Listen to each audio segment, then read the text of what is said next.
নমস্কার বন্ধুরা, সবাইকে জানাই আমার চ্যানেলে স্বাগতম। আজ আমি আপনাদের জন্য নিয়ে এসেছি চট্টগ্রামের সবার প্রিয় লইট্টা মাছের ফ্রাই। প্রথমে আমি লইট্টা মাছ ভালোভাবে ধুয়ে নিয়েছি। এই মাছগুলো আমি গোটাই রেখেছি, আপনারা চাইলে ছোট ছোট টুকরো করেও নিতে পারেন। এখন এর মধ্যে দিয়ে দিচ্ছি 1 চামচ হলুদ, 1 চামচ মরিচ গুঁড়ো, 1 চামচ রসুন বাটা, 1 চামচ আদার গুঁড়া, 1 চামচ লবণ আর 1 টুকরো লেবুর রস দিয়ে ভালোভাবে মেখে 10 মিনিটের জন্য রেস্টে রেখে দিলাম।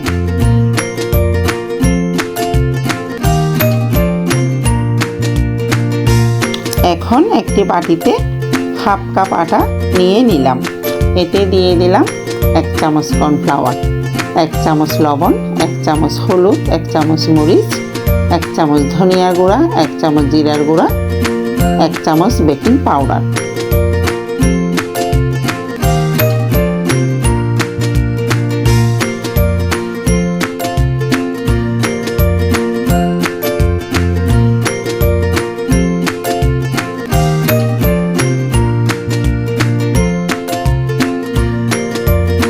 আর একটি ম্যাগি মশলা দিয়ে ভালোভাবে একটি ব্যাটার তৈরি করে নিলাম।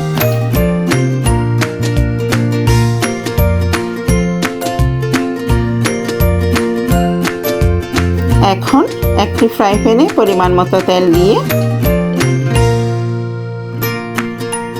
এরপর প্রত্যেকটি মাছ ব্যাটারে ডুবিয়ে তেলের মধ্যে ছেড়ে দিলাম।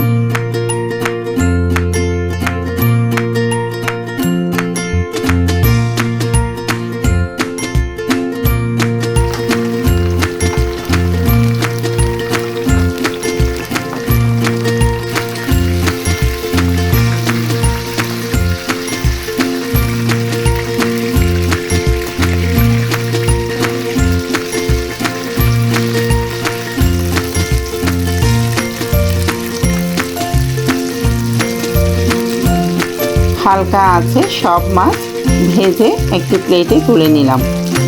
দেখুন কতটা লোভনীয় হয়েছে। দেখতে যতটা লোভনীয় হয়েছে, খেতে হয়েছে তার চেয়েও বেশি সুস্বাদু। যদি এই রেসিপিটা আপনাদের ভালো লাগে তাহলে একটি লাইক, কমেন্ট আর সাবস্ক্রাইব করতে ভুলবেন না যেন। আজ এ পর্যন্ত।